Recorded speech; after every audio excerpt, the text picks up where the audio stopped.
Evakuasi penumpang mobil SUV yang terjun ke parit sedalam 3 meter berlangsung dramatis. Kejadian ini terjadi di Kecamatan Pasar Kemis, Kabupaten Tangerang, Banten. Sejumlah warga mencoba membantu penumpang yang terjebak. Posisi mobil yang miring di dalam parit dan kondisi penumpang yang mengalami syok sempat membuat kesulitan proses evakuasi dari pintu bagian belakang.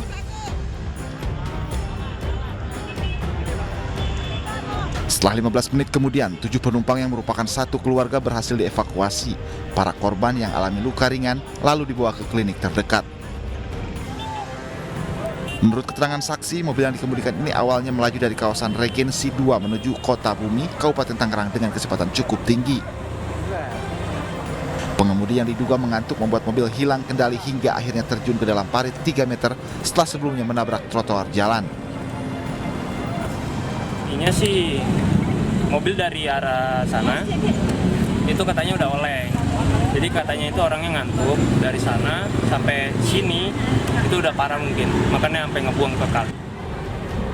Para korban yang berasal dari Bekasi, Jawa Barat rencananya akan menghadiri prosesi wisuda keluarganya di Politeknik Pelayaran di daerah Sukadiri, Tangerang. Dari Kabupaten Tangerang, Aimarani, iNews melaporkan.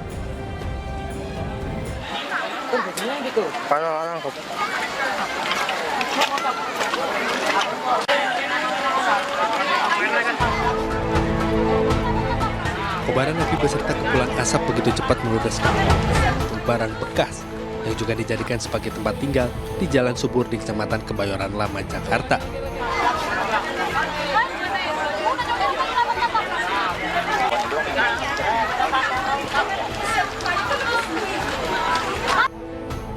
Banyaknya bahan yang mudah terbakar dan juga angin yang begitu kencang membuat api dengan cepat merambat ke lapak-lapak lainnya yang berada di sebelahnya.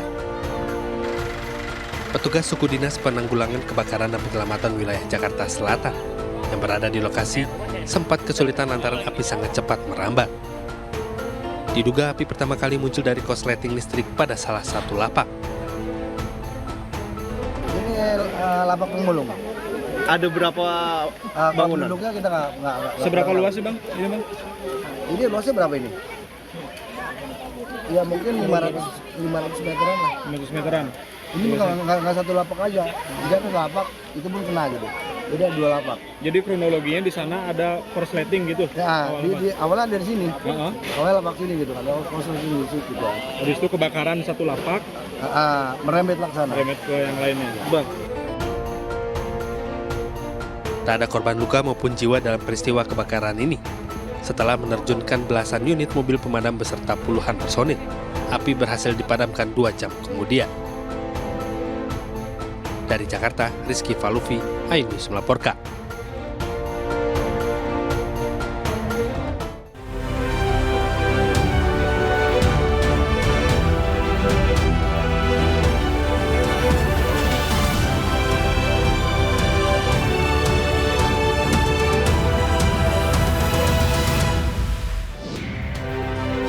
Viral di media sosial, siswa baru dikenakan pungutan 1,5 juta rupiah untuk pengadaan air conditioner atau AC.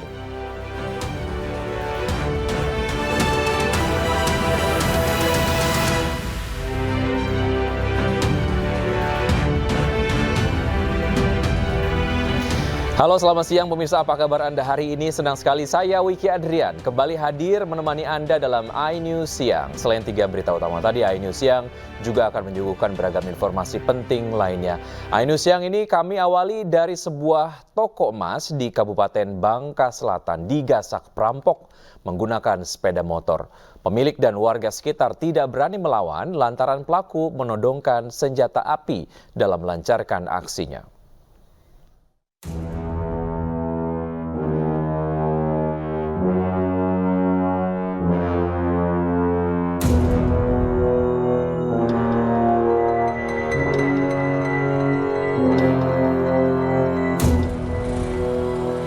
Sebuah toko emas di Desa Payung, Kecamatan Payung, Kabupaten Bangka Selatan digasak perampok yang diduga menggunakan senjata api.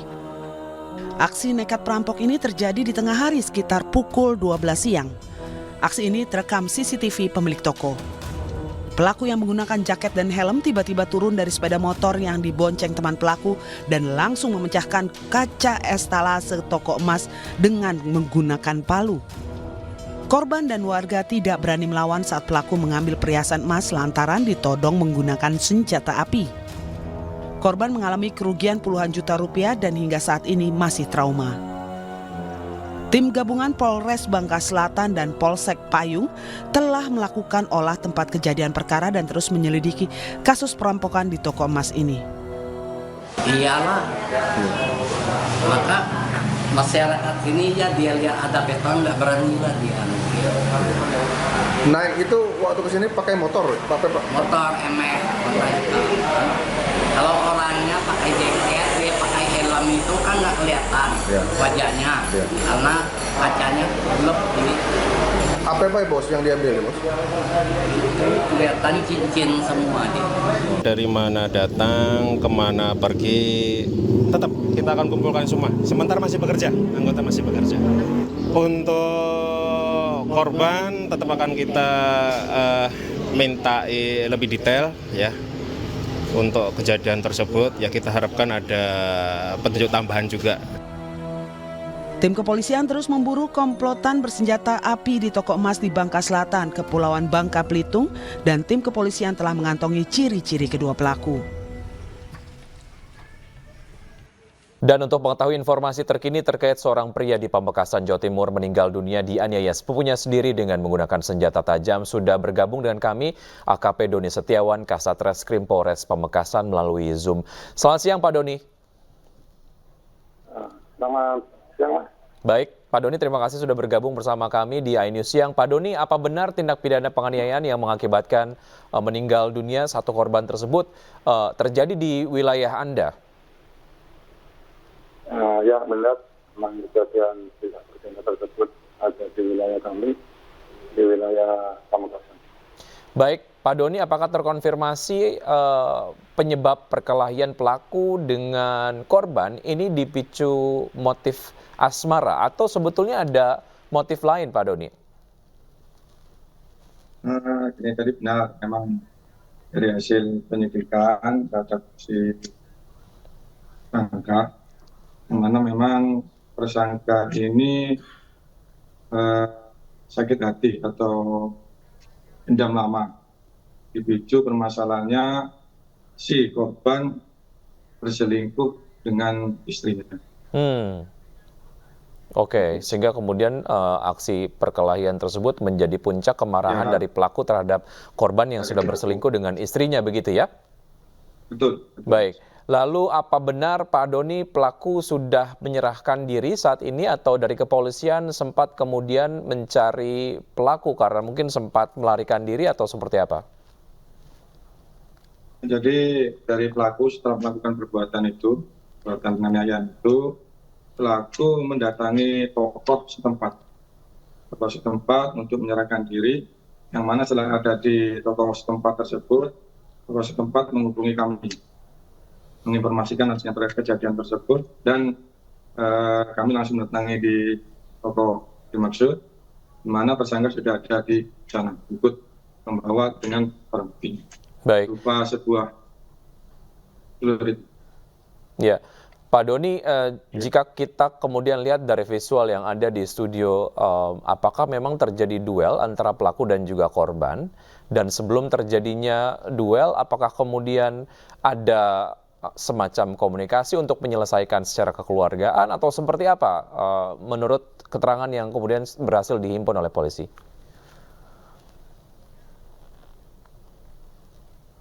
Jadi sekitar 9 bulan yang lalu, perselingkuhan itu ditemukan sendiri oleh pihak si tersangka. Yang kemudian karena itu masih ada hubungan famili atau keluargaan, diselesaikan secara kekeluargaan oleh pihak keluarga. Namun hari khas kejadian itu, anak dari si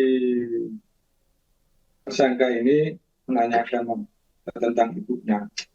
Kemudian ingatlah si tersangka ini tentang kejadian dimaksud. Yang mana sekarang kan ibunya masih tersangka ini kan sudah tidak bersama lagi. Yang mana dari pihak ibu ini sudah tidak menempati di rumahnya atau sudah tidak tinggal bersama keluarga di situ. Tidak ingat, emosi lagi, maka langsung mendatangi rumah si korban yang kemudian. Baik, Pak Doni, dari proses otopsi yang dilakukan oleh polisi, korban mengalami luka di bagian mana saja, dan menurut temuan sejauh ini luka di bagian mana yang menyebabkan tewasnya korban? Untuk luka, sementara kita dari identifikasi itu terdapat luka robek pada bagian kepala, luka robek bagian mulut, luka robek pada bagian pipi, pada kaki, dan luka robek pada perut. Namun untuk pastinya kita masih memintakan di rumah sakit RSUD Pamekasan. Baik, Pak Doni, terima kasih sudah bergabung bersama kami dan juga atas informasi yang Anda sudah sampaikan. Selamat bertugas kembali, sampai jumpa. Ya. Dituntut 12 tahun penjara dan denda 2 miliar rupiah, aktor Amar Zoni tertunduk lemas di persidangan Pengadilan Negeri Jakarta Barat. Tuntutan ini didasarkan pada fakta di persidangan bahwa Amar tidak hanya sebagai pengguna, tetapi juga pengedar narkoba.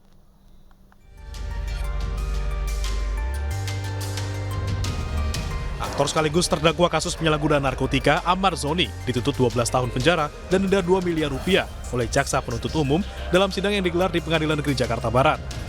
Tuntutan ini jauh lebih berat dibandingkan dengan terdakwa Akri yang merupakan pemasok narkoba terhadap Amar Zoni yang hanya 10 tahun penjara.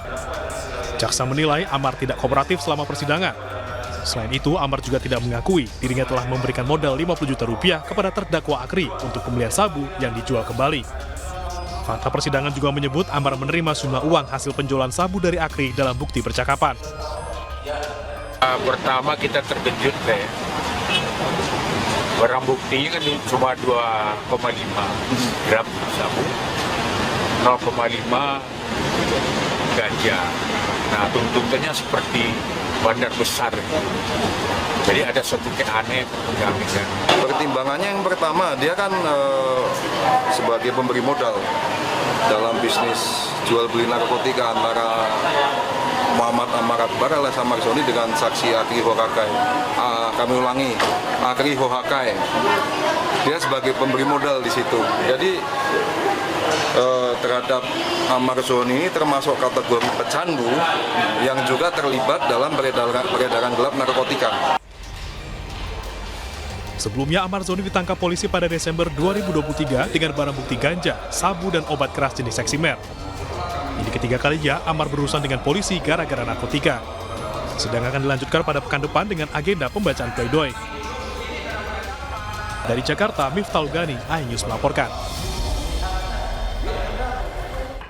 Pasangan suami istri lansia ditemukan tewas membusuk di kamarnya. Tetap bersama kami, sejadah kami akan segera kembali.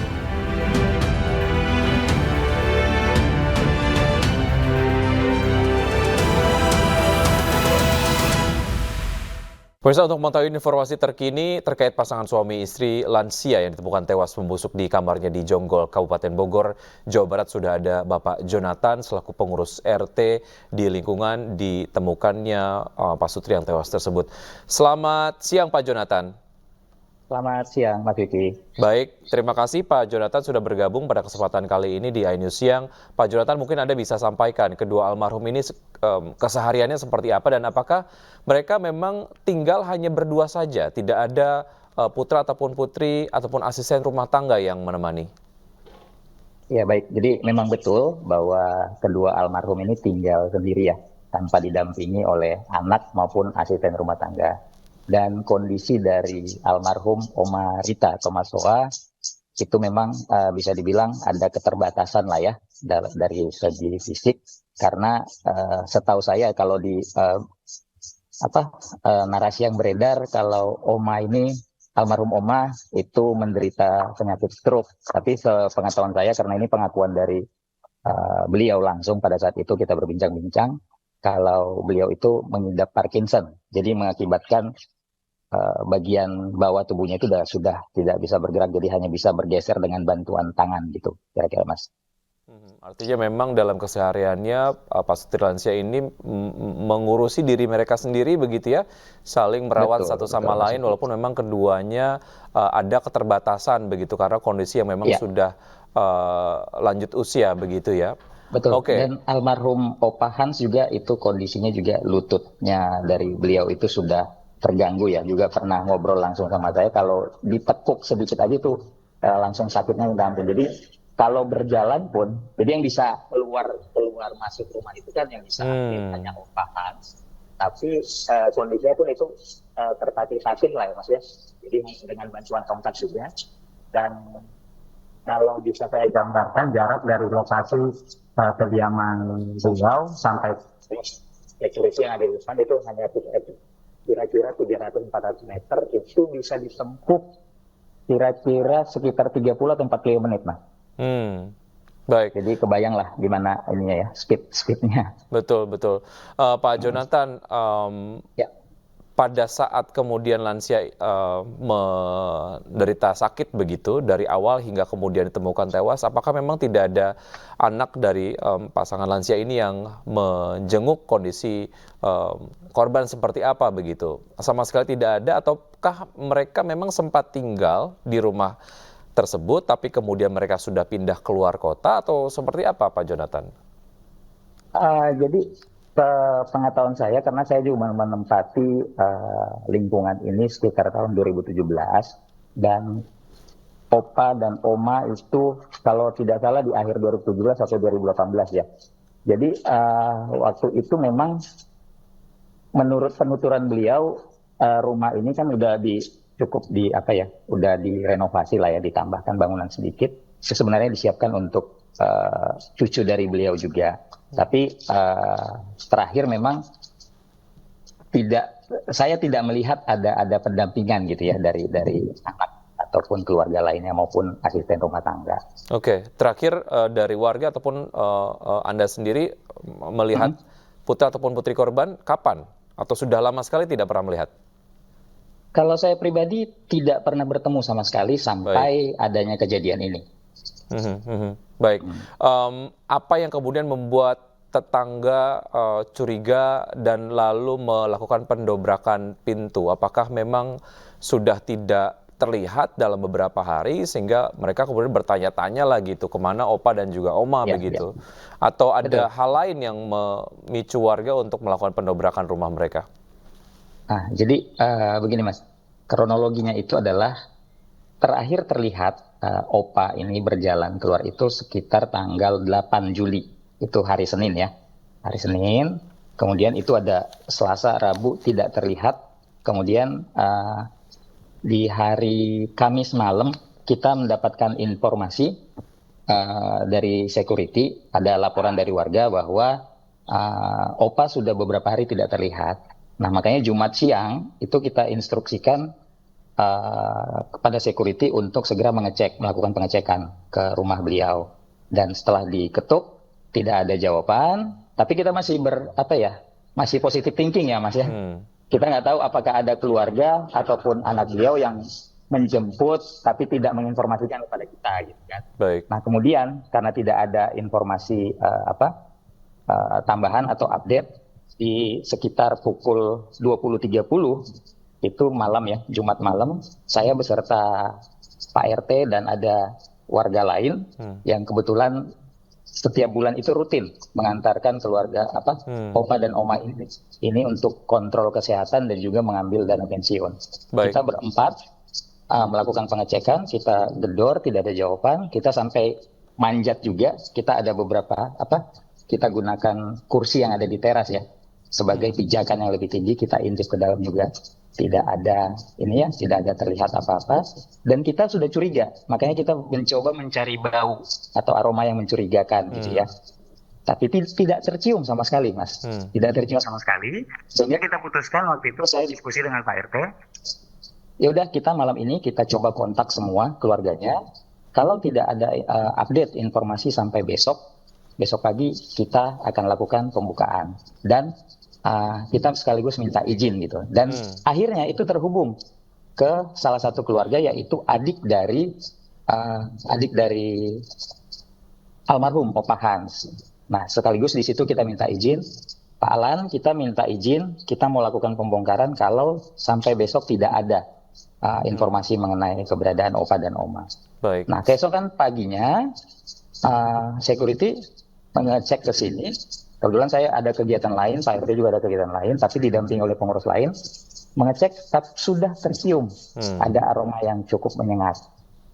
Baik. Jadi berbeda sekali dengan keadaan di Jumat malamnya gitu, Mas. Baik, artinya memang dari Akhirnya pihak keluarga sendiri sudah terhubungi, artinya adik dari Opahan sendiri sudah terinformasikan mengenai hal ini. Lalu putra ataupun putri korban, apakah sejauh ini sudah mengetahui informasi ini? Pada saat pembongkaran belum. Baik. Tapi setelah kita lakukan dan kita temukan bahwa Opa dan Oma sudah meninggal dunia, kita informasikan segera. Karena kita hubungin via telepon tidak ada respon, akhirnya kita kirimkan video kondisi Opa dan Oma yang sudah meninggal dan kita informasikan bahwa memang sudah meninggal. Pak Jonathan, waktu kita sangat singkat. Terima kasih sudah bergabung bersama kami. Sehat selalu untuk Anda. Sampai jumpa. Baik, terima kasih. Komite Keselamatan Jurnalis melaporkan kasus tewasnya wartawan Tribrata Riko Sempurna Pasaribu ke kantor staf Presiden. Komite Keselamatan Jurnalis mendorong KSP mengusut tuntas kasus Sempurna Pasaribu yang tewas bersama keluarganya akibat kebakaran. Kasus tersebut perlu mendapatkan perhatian khusus karena diduga melibatkan oknum prajurit TNI.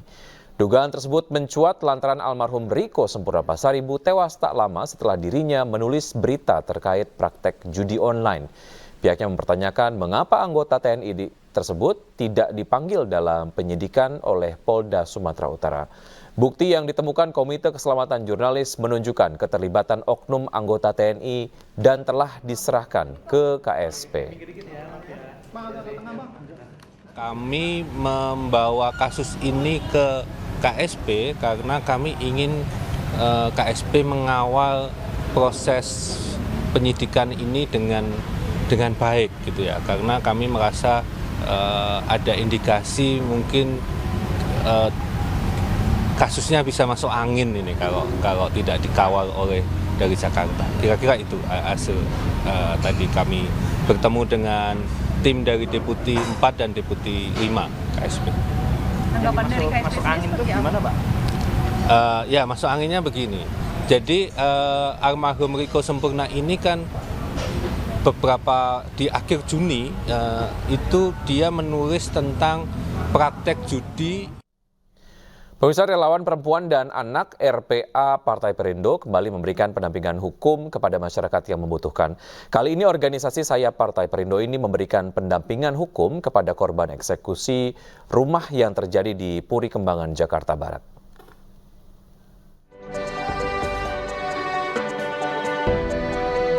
Menindaklanjuti kasus eksekusi rumah di Puri Kembangan, Jakarta Barat, relawan perempuan dan anak RPA Perindo melakukan audiensi ke Badan Pertanahan Nasional BPN Jakarta Barat. Audiensi digelar untuk mempertanyakan kasus dugaan eksekusi rumah yang cacat hukum dan manipulasi data. Kami ke sini bertemu dengan pimpinan BPN Jakarta Barat, menyuarakan apa yang menjadi harapan daripada pelaporan masyarakat kepada kami supaya benar-benar apa yang menjadi hak milik mereka, sertifikat itu dapat kembali, ya, karena ada cacat hukum. Ada tidak sesuaian karena ada pelanggaran hukum sehingga kami harus menuntut dan minta memblokir dan semua pemblokiran harus ada gugatan dan kami sudah melakukan gugatan ini juga dan Kepala BPN menyatakan sudah diblokir. RPA Perindo berkomitmen untuk membantu korban agar mendapat kepastian hukum dalam kasus penyitaan aset ini. Dari Jakarta, Hamzah Hazwan Has, Sutrisno, iNews melaporkan. Pengadilan Negeri 1 Cirebon siapkan 3 hakim untuk sidang peninjauan kembali Saka Tatal. Informasinya usai jeda berikut, tetap bersama kami.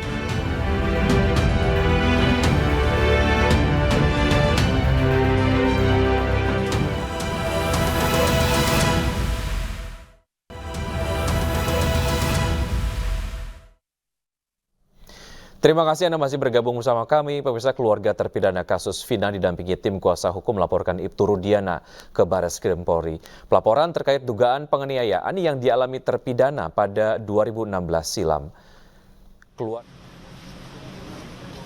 Hadi Saputra didampingi tim kuasa hukum tiba di gedung Barreskrim Polri Rabu siang. Kedatangan mereka untuk melayangkan laporan terhadap ayah mendiang Eki, Ibtu Rudiana, terkait dugaan penganiayaan dan intimidasi yang dialami para terpidana saat ditangkap pada 2016 silam.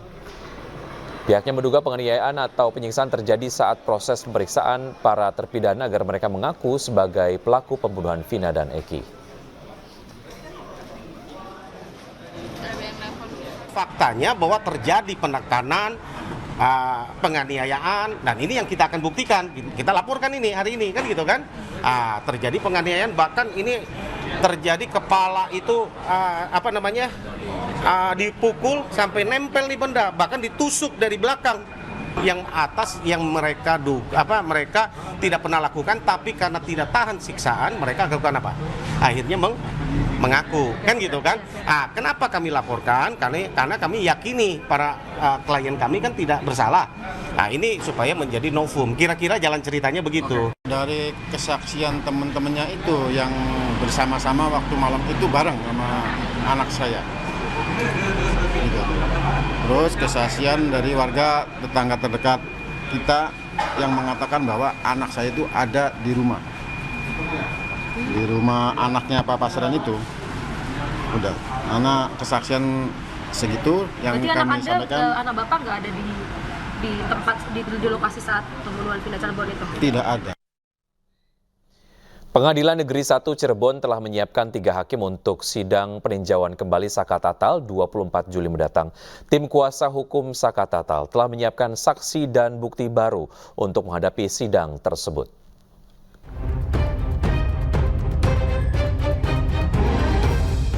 Pengadilan Negeri 1 Kota Cirebon, Jawa Barat menyiapkan 3 hakim untuk sidang peninjauan kembali Saka Tatal. 3 hakim tersebut yakni Rizka Yunia yang bertugas sebagai hakim ketua. Rizka Yunia lahir di Praia 4 Juni 1979 dan terakhir menempuh pendidikan sarjana. Sebelum menjabat sebagai hakim Pengadilan Negeri Cirebon, Rizka juga pernah menjadi hakim Pengadilan Negeri Selawi. Hakim berikutnya adalah Galuh Rahma Esti. Galuh lahir di Surabaya 17 Juni 1980 dan menempuh pendidikan terakhir pasca sarjana. Galuh kini menjabat sebagai hakim Pengadilan Negeri Cirebon. Selain itu, Galuh juga pernah menjadi hakim di Pengadilan Negeri Brebes. Hakim ketiga adalah Justisia Permatasari.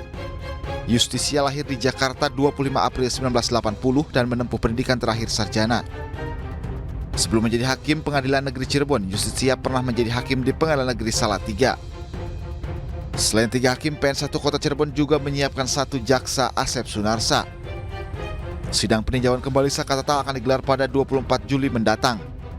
Pengacara Saka Tatal mengaku telah menyiapkan saksi dan sejumlah bukti baru atau novum. Tim Liputan iNews melaporkan.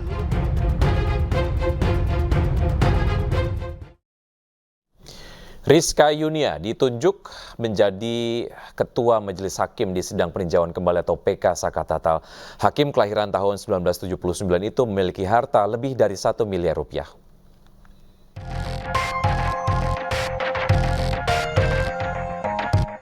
Dilansir dari laman LHKPN per 22 Januari 2024, total harta kekayaan Hakim Rizkia Yunia mencapai 1.160.200.000 rupiah. Dari laporan harta kekayaan tersebut, Rizkia tidak memiliki utang. Harta Rizkia terdiri dari tanah dan bangunan senilai 955 juta rupiah. Angka tersebut berasal dari tanah dan bangunan hasil sendiri seluas 220 meter persegi di Kabupaten Brebes. Selain tanah dan bangunan, Rizkia memiliki kendaraan dengan rincian 1 mobil seharga 80 juta rupiah dan 1 unit motor 5 juta rupiah. Harta kekayaan Hakim Rizkia Yunia juga berasal dari harta bergerak lainnya senilai 35.200.000 rupiah. Dengan begitu, total harta kekayaan Hakim Rizkia Yunia mencapai 1.160.200.000 rupiah.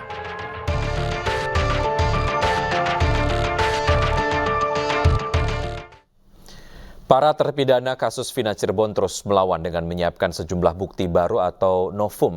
Selain pengajuan peninjauan kembali ke Mahkamah Agung, mereka juga melaporkan seorang saksi ke Barreskrim Polri.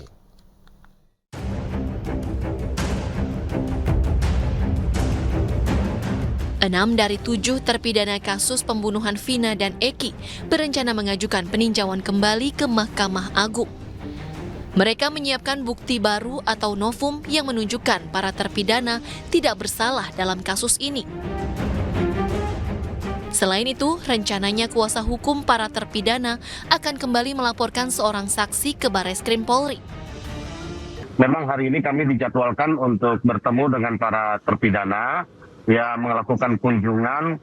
Ada beberapa hal yang kami ingin konfirmasi langsung dengan para terpidana, ya, hal-hal informasi dalam rangka pengumpulan bukti, ya, novum untuk rancangan memori PK kami, ya kan. Jadi terkait juga ada langkah-langkah hukum yang akan kami lakukan, ya kan.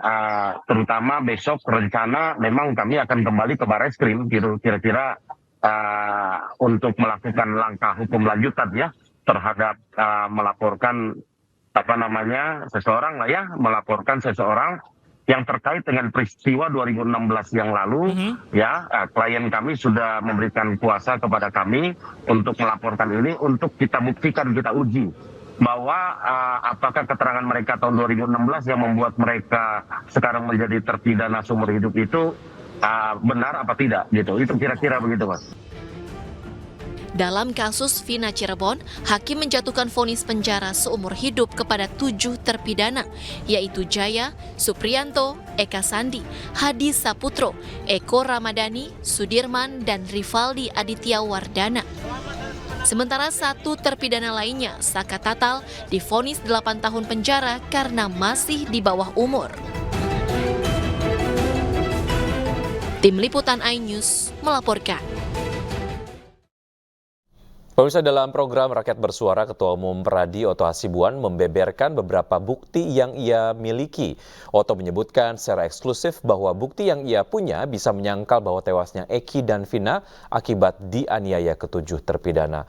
Oto menyebut bisa jadi keduanya tewas akibat kecelakaan tunggal.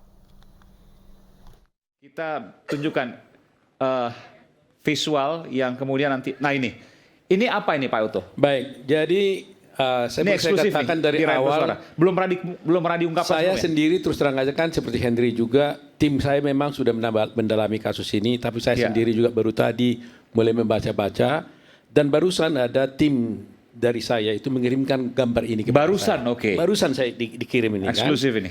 Nah, gambar ini menurut ceritanya adalah ini adalah satu baut yang ada di jembatan yang terdapat di ini di PJU ini, ya. PJU ini. Penerangan jalan umum. Yang didapat, dan katanya di dalam putusan juga ada ini, ditemukan polisi katanya. Dan disebutkan di sini adalah daging. Ditemukan ada bekas daging di sini.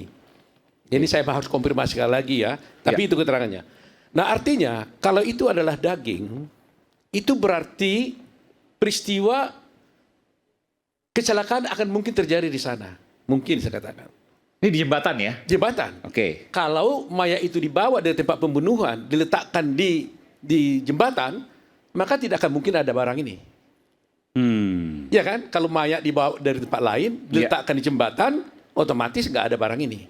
Nah, tapi penyidik pada waktu itu katanya, ya, menemukan ini. Nah, kenapa nggak dieksplor ini? Dari mana, daging siapa ini? Sebenarnya kan pada waktu itu kan bisa dites ini. Daging ini DNA siapa ini? Tes DNA, betul. Dan kemudian kenapa ada daging ini? Nah, dan itu katanya ada dalam putusan juga gitu. Saya perlu lihat gitu loh. Jadi inilah salah satu membuat kita menjadi lebih ingin mendalami, ya, perkara. Sebentar, ini menarik. Jadi begini. Kan awalnya lakukan katakanlah penganiayaan di jembatan pertama. Jembatan ini. Bukan. Maaf. Mereka lewat dari jembatan mereka dulu. Lewat, lalu baru kemudian dianiaya di tempat di belakang showroom. Di belakang kemudian setelah itu mayatnya dibawa ke jembatan untuk diletakkan supaya katanya seakan-akan Itu mayat kecelakaan. Oke. Jadi Ya kan? tidak ada penganiayaan sama sekali di jembatan. Tidak ada. Tapi kemudian Tidak ada baut ini di PJU ini. Dan ditemukan tidak ada daging di sini. Nah itu berarti kemungkinannya terjadinya itu adalah mungkin mereka jatuh di sana atau ada kemungkinan labor klien di sana atau tidak tahu. Kecelakaan tunggal maksudnya? Kecelakaan tunggal. Oke. Karena ada mayat ada di sini. Dan ini ditemukan oleh polisi katanya. Ya kan, ini dikirim pada saya. Nanti akan saya baca lebih detail lagi. Nah, ini kan salah legokan satu ya. bukti. Ini legokan ya. Legokan atau gimana? Mungkin baut kali ini, baut ini. Intinya baut lah ini. Baut mungkin ada yang tertajam di sini ya. Kata kuncinya adalah ada daging di sini. Ya. Bagian daging. Ada bagian daging di sini. Dan ini gambar itu, temukan di sana. Ini gambar aslinya ya. Iya. Ini gambar pada waktu di TKP. Betul. Oke. Ini belum pernah ada. Jadi ada daging. Kalau penganiayaan dilakukan di tempat yang jauh, kenapa ada daging di sini? Kenapa ada daging di sini? Itu pertanyaan besar. Pertanyaan. Padahal kalau mau daging tersebut, mohon maaf ya, daging ataupun darah ada di belakang showroom tadi. Iya, di situ. Dan sepengetahuan saya di belakang showroom tidak ada darah. Tidak ada darah di sana. Justru adanya di sini. Adanya di sini. Padahal tempat penganiayaan di sana. Di sana. Kan ini persoalannya kan. Pemirsa, selanjutnya Ainus Siang akan dibawakan oleh rekan Fazila Khairunnisa. Selamat siang Zila, informasi menarik apa selanjutnya yang Anda bawakan di Ainus Siang kali ini? Selamat siang Wiki dan juga pemirsa, selanjutnya di Ainus Siang ada informasi mengenai viral di media sosial siswa baru di Denpasar ini dikenakan pungutan 1,5 juta rupiah untuk pengadaan air conditioner atau AC. Nah, selengkapnya akan kami hadirkan sesaat lagi, tetaplah bersama kami.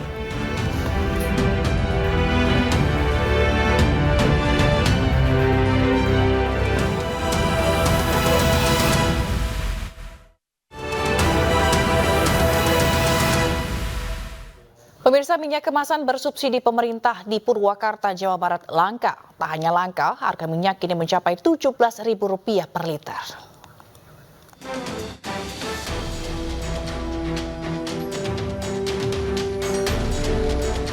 Hampir di semua lapak pedagang yang menjual kebutuhan pokok di pasar tradisional Pasar Rebo, Purwakarta, Jawa Barat, minyak kita kosong. Para pedagang hanya menjual minyak kemasan lain dan minyak curah. Sulitnya untuk mendapatkan minyak kita dikeluhkan warga yang merasa keberatan dan kian sulit. Pedagang mengaku sudah hampir 1 bulan tidak ada pasokan minyak kita. Jika pemerintah sudah menaikkan harga minyak, mereka akan menaikkan menjadi Rp18.000 per liter.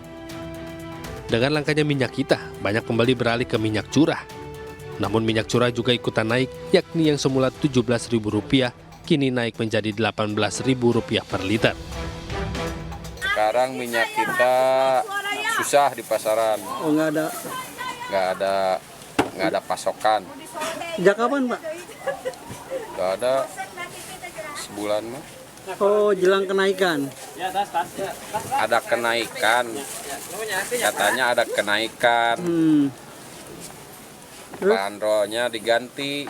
Iya. Jadi 15.7 lah. Ya, selain susah mahal juga harganya. Mahal. Terus jadi ibu pindah ke minyak curah? Minyak curah. Minyak curah aja? Iya. Tapi mahal juga katanya, Bu? Mahal minyak curah juga. Naik juga? Terus ibu keberatan? Keberatan. Warga khawatir makin sulitnya pasokan minyak kita kian memicu kenaikan harga minyak curah di pasaran. Dari Purwakarta, Jawa Barat, Irwan Ainus melaporkan.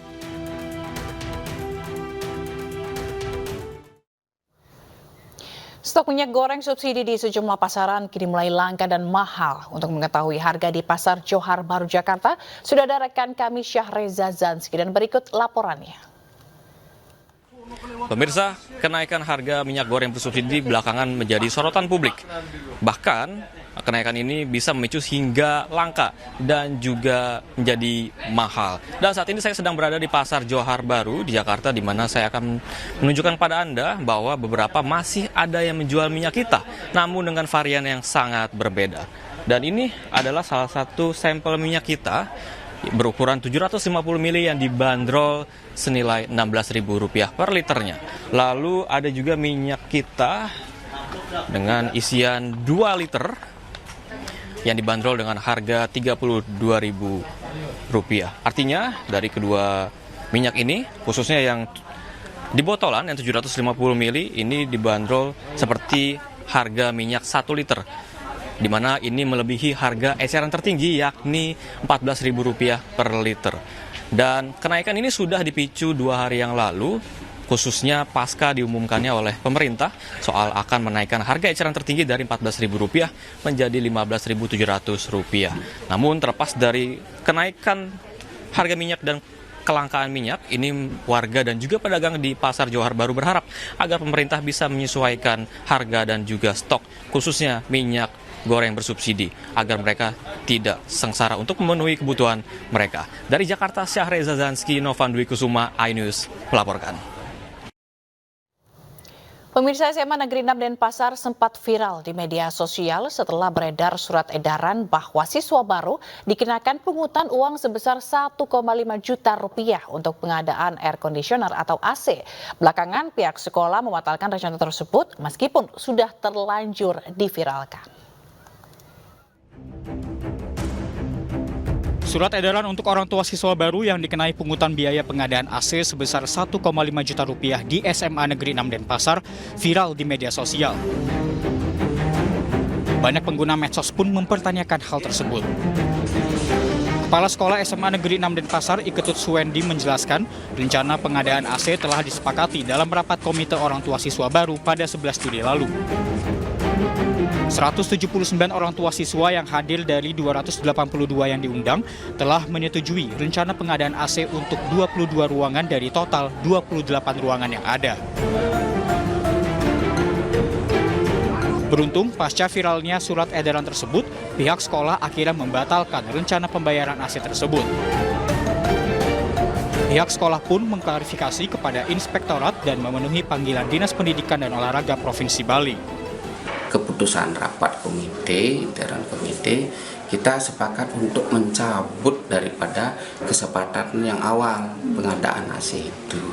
Sehingga kelas 10 orang tuanya itu hanya kena yang bulanan dan yang pakaian aja. Fasilitas AC yang ada itu hanya 6 ruangan, itu pun pada saat ada ruang yang baru. Pengadaan penyejuk udara ini rupanya menimbulkan pro kontra di kalangan orang tua murid dan warganet SMA Negeri 6 Denpasar Bali ini. Dari Denpasar, Indira Ari, iNews melaporkan. Sebanyak 51 calon siswa baru jalur prestasi rapor dari SMPN 19 Depok dianulir dari PPDB SMA Negeri setelah terbukti melakukan markup nilai rapor. Ke-51 calon siswa tersebar di 8 SMA Negeri dan terbanyak merupakan calon siswa di SMA Negeri 1 Depok.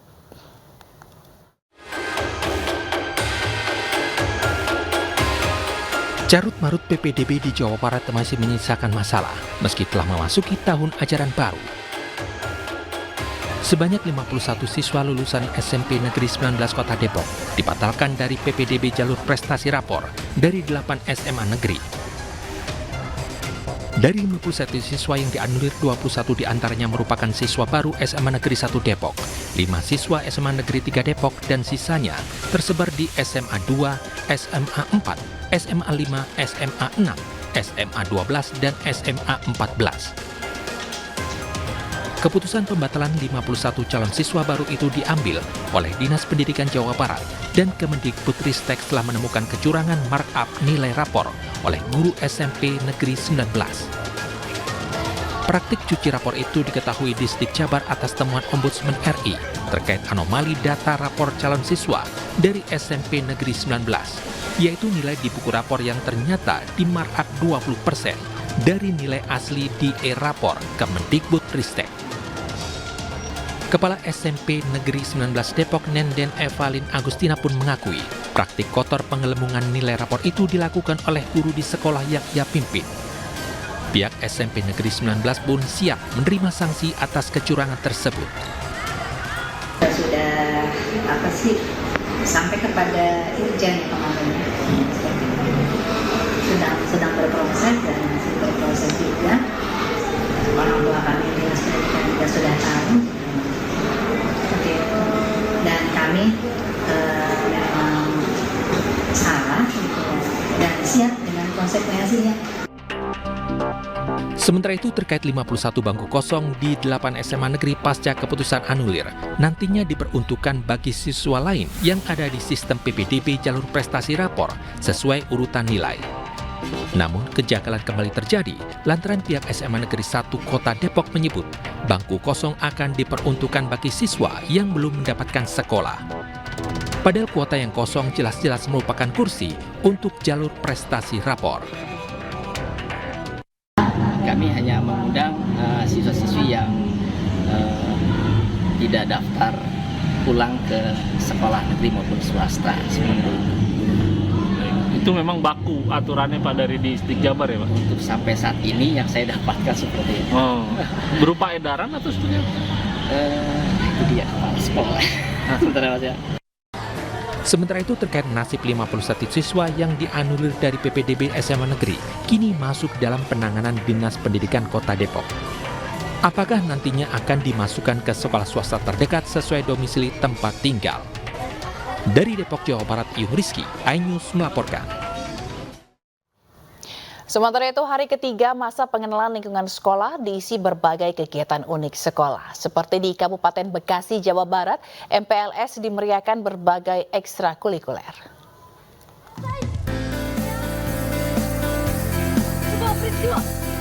Seleksi penerimaan peserta didik baru telah usai. Siswa kini menjalani masa pengenalan lingkungan sekolah salah satunya di SMA Negeri 1 Babelan, Kabupaten Bekasi, Jawa Barat.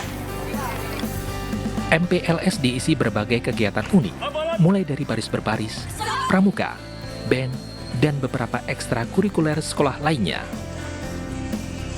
Yang saya siapkan ada lumayan banyak dari berbagai alat tulis, buku, tempat minum, dan tempat makan, dan lain-lain. Saat ini SMA Negeri 1 Babelan Kabupaten Bekasi menerima 430 siswa baru dari 12 kelas. Melalui MPLS diharapkan siswa dapat memiliki karakter yang baik. Sekolah, lingkungan sekolah, dan kegiatan-kegiatan yang ada di sekolah kepada siswa baru berupa baik pengenalan sekolahnya, guru-gurunya, maupun kegiatan yang ada di dalamnya. Jadi anak-anak dibuat bahagia, senang dengan sekolah yang baru. MPLS tak hanya bertujuan untuk mengenali potensi, namun juga membantu siswa baru untuk beradaptasi dengan lingkungan sekolah. Dari Kabupaten Bekasi, Jawa Barat, Ahmad Jauhari Lutfi, iNews melaporkan. Pemirsa, sebuah perusahaan provider telekomunikasi terbesar di Indonesia menggelar ajang awards untuk mendorong digital ekonomi kreatif. Dalam kesempatan ini, sebuah aplikasi yang memudahkan aktivitas harian pelanggan pun diluncurkan. Jadi kita pelan-pelan pakai MyTelkom. Ini info fiturnya. Nyata ya ternyata. Merayakan ulang tahun ke-29, Telkomsel kembali menggelar Telkomsel Awards 2024. Acara ini digelar untuk mengapresiasi karya dan prestasi dari para talenta inspiratif. Telkomsel Awards juga digelar untuk mendorong digital ekonomi kreatif Indonesia semakin berkembang di masa mendatang. Dalam kesempatan ini, Telkomsel juga meluncurkan My Telkomsel Super App, hadir dengan fitur-fitur menarik seperti health, travel, payment, hingga entertainment yang memudahkan aktivitas harian pelanggan. Dengan tampilan lebih segar, bersih, dan minimalis, membuat navigasi My Telkomsel Super App menjadi lebih mudah dan efisien bagi pengguna. Ya, jadi dalam rangkaian ulang tahun Telkomsel 29 ini, kami meluncurkan Super Apps, which is dengan My Telkomselnya, karena kapabilitas My Telkomsel saat diluncurkan pada hari ini adalah semakin luas gitu ya. Jadi insya Allah My Telkomsel dapat membantu kebutuhan keseharian pelanggan di Indonesia. Mulai dia bangun pagi, dia makan siang, dia jalan-jalan sore, dia makan malam, sampai dia tidur kembali, semuanya ada di My Telkomsel. Telkomsel terus konsisten membangun layanan digital komunikasi, mulai dari connectivity dan layanan-layanan digital lainnya dengan lebih baik dari hari ke hari. Telkomsel berharap masyarakat dan Telkomsel bersama-sama membangun ekonomi kreatif digital, sehingga kedepannya bisa merajai kreativitas digital di dunia. Dari Jakarta, Rizky Ihwal, iNews melaporkan.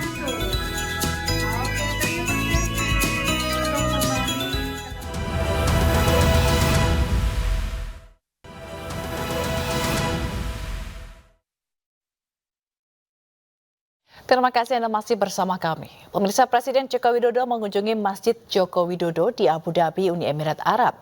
Ini adalah kali pertama Presiden Jokowi sholat di masjid tersebut usai dibuka pada Desember 2023. Di sela-sela kunjungan kenegaraan di Uni Emirat Arab, Presiden Joko Widodo menyempatkan diri sholat di Masjid Presiden Joko Widodo di Abu Dhabi. Ini adalah kali pertama Presiden Jokowi sholat di masjid tersebut usai diresmikan pada 14 Desember 2023. Presiden Jokowi tiba di masjid sekitar pukul 14.20 waktu setempat dan langsung mengambil wudhu. Setelah itu, Presiden Jokowi melaksanakan salat sunnah tahiyatul masjid. Selepas melaksanakan sholat sunnah 2 rakaat, Presiden Jokowi kemudian menjadi imam dan memimpin salat zuhur dan asar secara jamak qasar. Sejumlah pejabat pun menjadi makmum sholat, diantaranya adalah Menteri BUMN Erick Thohir, Menteri Pekerjaan Umum dan Perumahan Rakyat Basuki Hadi Muljono, serta Menteri Sekretaris Negara Pratikno. Sebelumnya, Jokowi melakukan pertemuan bilateral dengan Presiden Uni Emirat Arab, Sheikh Mohammed bin Zayed Al Nahyan. Tiba di depan Istana Kepresiden Qasar Al Watan, Jokowi langsung disambut Presiden UEA tersebut. Keduanya kemudian bersalaman dan berjalan berdampingan memasuki istana. Dalam pertemuan tersebut, Jokowi membahas dan mengapresiasi sejumlah kerjasama. Salah satunya adalah kerjasama investasi di sejumlah proyek strategis, terutama investasi Uni Emirat Arab di kawasan ibu kota negara IKN Nusantara. Tim Liputan iNews melaporkan.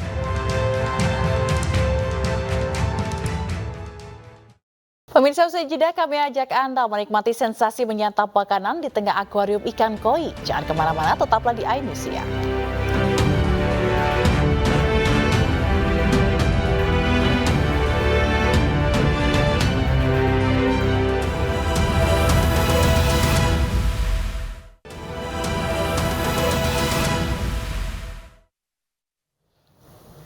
Pemirsa, salah satu brand mobil listrik asal Cina meluncurkan mobil jenis multipurpose vehicle di Indonesia. Mobil ini digadang-gadang jadi pilihan ideal bagi keluarga Indonesia yang mencari kendaraan ramah lingkungan.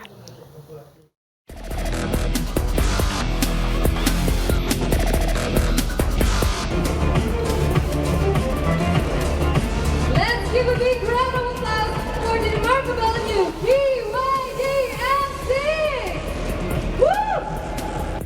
Gaikindo Indonesia International Auto Show 2024 kembali diselenggarakan di Indonesia Convention Exhibition BSD Tangerang. Salah satu brand mobil listrik BYD meluncurkan model baru di event pameran otomotif terbesar di Indonesia dan Asia Tenggara tersebut.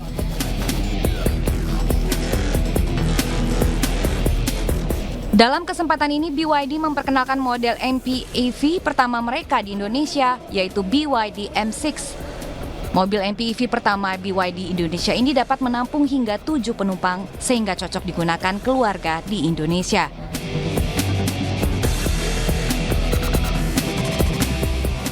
M6 model itself actually is specially designed for Indonesia market. So this is the global launch? Actually, as far as I know, we already launched in Hong Kong, China before. And in Thailand, we also arranged some media to do the test drive. Dirancang khusus untuk keluarga Indonesia, BYD M6 menawarkan kombinasi sempurna antara ruang, kenyamanan, performa, dan teknologi terkini. Ya, kita mengerti betul ya, MPV itu menjadi budaya dan kehidupan yang melekat di Indonesia, khususnya di bidang mobilisasi transportasi. BYD juga memperkenalkan bahwa itu juga possible disupport dengan EV, karena mungkin selama ini pandangannya EV itu level menengah ke atas atau mahal. Nah, kita coba provide M6 ini khusus untuk Indonesia.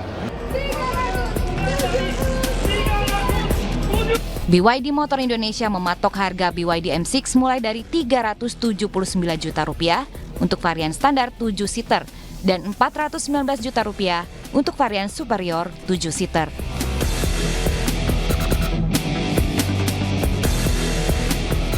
Di ajang Gaikindo Indonesia International Auto Show 2024, BYD juga meluncurkan 2 model mobil listrik lainnya, yakni BYD Atto 3 Advance dan BYD Dolphin Dynamic.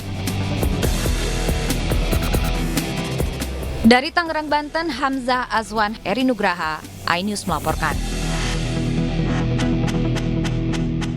Dari wisata tanah air, pemirsa bosan dengan suasana ramai nan bising, kami ingin mengajak Anda berwisata ke aliran Sungai Jalin di Kabupaten Aceh Besar. Nuansa asri dan masih alami ini sangat cocok untuk Anda kunjungi dengan mengajak anak-anak.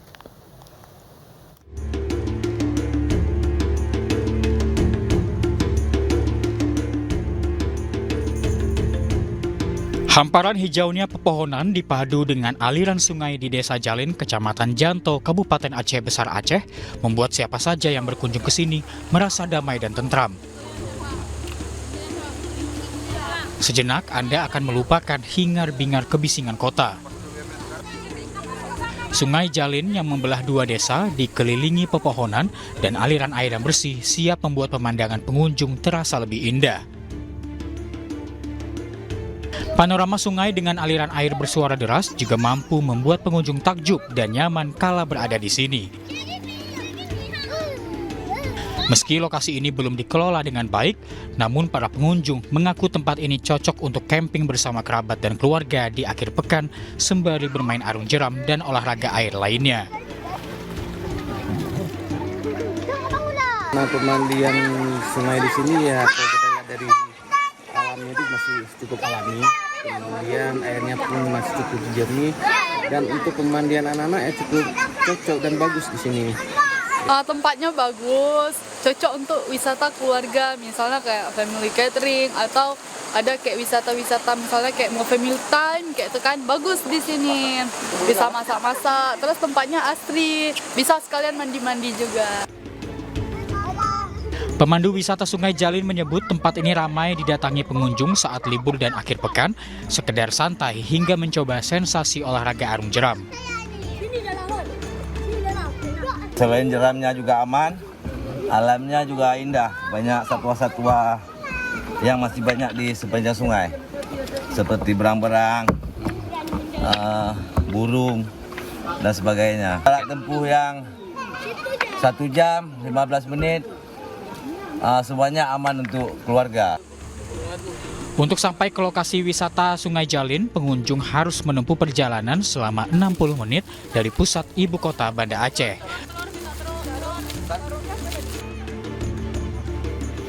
Untuk masuk ke lokasi, pengunjung tidak dipungut biaya alias gratis. Dari Aceh Besar, Syukri Syarifuddin, iNews melaporkan. Destinasi air terjun yang unik dan alami juga menjadi salah satu daya tarik Pulau Lombok. Salah satu air terjun yang banyak dikunjungi wisatawan adalah air terjun Sarang Walet di Lombok Timur, Nusa Tenggara Barat. Lokasi yang unik dan tersembunyi ini jadi daya tarik wisatawan. Dan informasi ini sekaligus menutup iNews Siang hari ini. Saya Fazilah Kairunisa pamit undur diri dan jangan lupa selanjutnya Anda menyaksikan program Kawal Pilkada. Selamat beraktivitas, terima kasih dan sampai jumpa.